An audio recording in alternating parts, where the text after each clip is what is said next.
And welcome to another episode of Fearless Now. Today's topic is closing the opportunity gap. Mike and I have talked a little bit about this whole mission driven democratizing access, and lo and behold, just earlier this week, billionaire hedge fund manager Ken Griffin, who happens to be a client of mine, Citadel. I've worked with Citadel for, I'm going to say, probably over 20 years. And he came out earlier this week with the article that Mike just showed, tying economic inequality in the U.S. to problems with education. And his focus is really narrowing the window of opportunity in our country. It's been narrowing the window of opportunity in our country by our broken K through 12 education system, a topic that Mike and I have also discussed previously. And so Citadel and Ken have joined forces with other nonprofits, creating career opportunities for students of color interested in science, technology, math, finance, etc. So a lot of their focus is students in low-income communities that often don't have the networks to get interviews. And that's something that Mike and I are certainly focused on at Fearless. And in the previous episode, we spoke about the achievement gap. And this comes out of the professor from Harvard or MIT that talks about, wrote the book on this topic, specifically pointing to the educational system that we have that is actually creating that achievement gap. And here we're talking about opportunity gap. And this continues to support our mission, the Fearless mission, to create an environment for any child, any teenager, doesn't matter what background they come from. So we continue to remind you that my accent probably doesn't need a reminder that we came to this country with very little, close to nothing, and we were fortunate to achieve certain things. And we're looking to provide similar type of experience where it doesn't matter where you come from.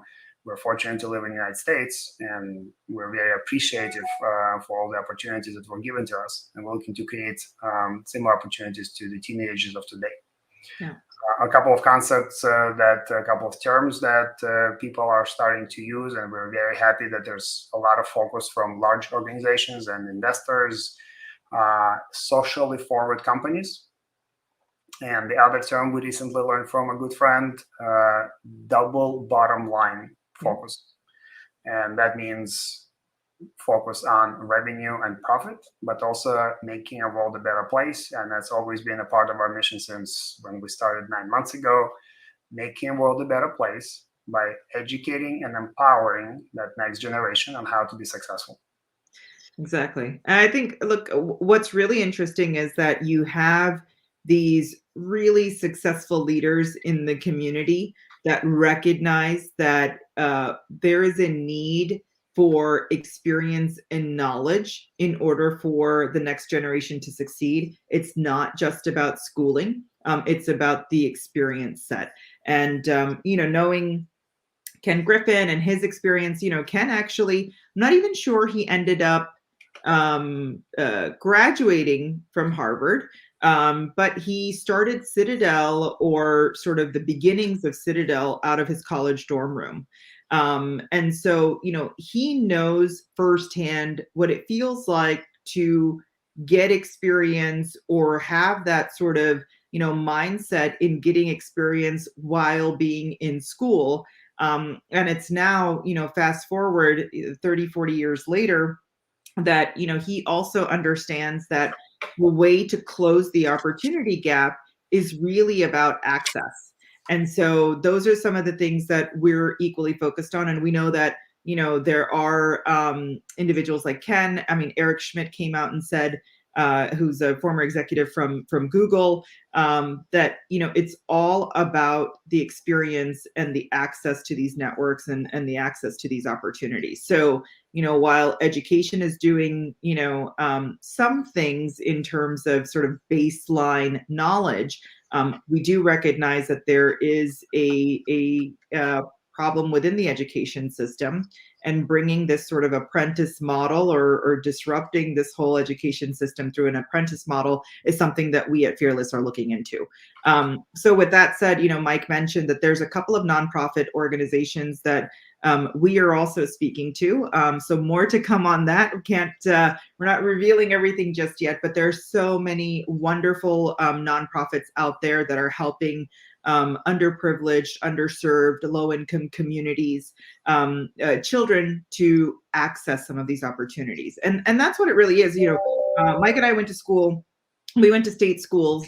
And if you think about just sort of the power of your network, thinking about, who landed in what job and keeping in touch with those individuals, I think just leveraging the power of your network to open up opportunities to you is a really big thing. And when you think about the children that don't have access to those type of networks, if they aren't going to the schools that we're going to, whether it's state or Ivy League or whatever, that has this trickle down effect and it becomes a systemic problem.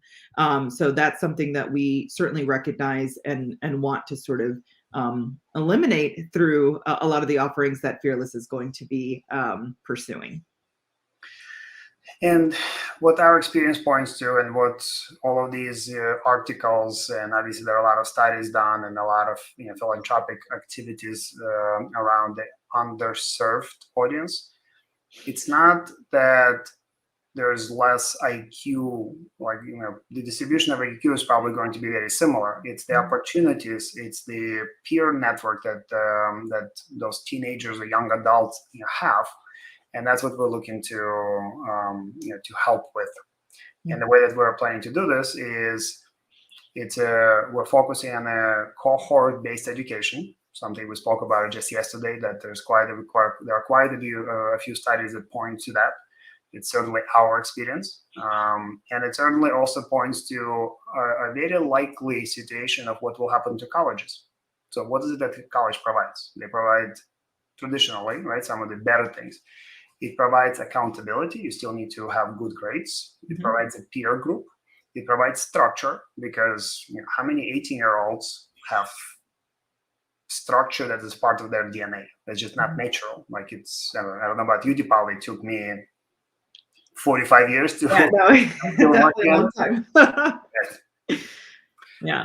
So what's missing there are all of the things that are not taught in school, and this is what Fearless is going to be focusing on, from the communication with yourself, communication with others, personal finance, critical thinking, problem solving. So we very strongly believe that it's this combination of what nonprofits were doing before, with micro internships, with placing these kids into peer groups that they normally would not have based on where they're located. Yeah, no, that's a really good point. The last point I will just say is, asking parents a question. Parents, if you look at your own networks, and now that your teenagers are sort of entering the conversation around, I want a job or I want experience, how many of you are tapping your own networks and maybe even burning a little bit of your social capital with your friends saying, can you get my kid a job? And so those are the questions that we know as parents that are top of mind. And those are the types of things that we want to help alleviate with parents by creating these opportunities and access, right? So you don't have to knock on your neighbor's door or beg your friends to hook your kid up with an internship when there's opportunities within Fearless that we can match them to. So we're hoping to help parents out in that respect.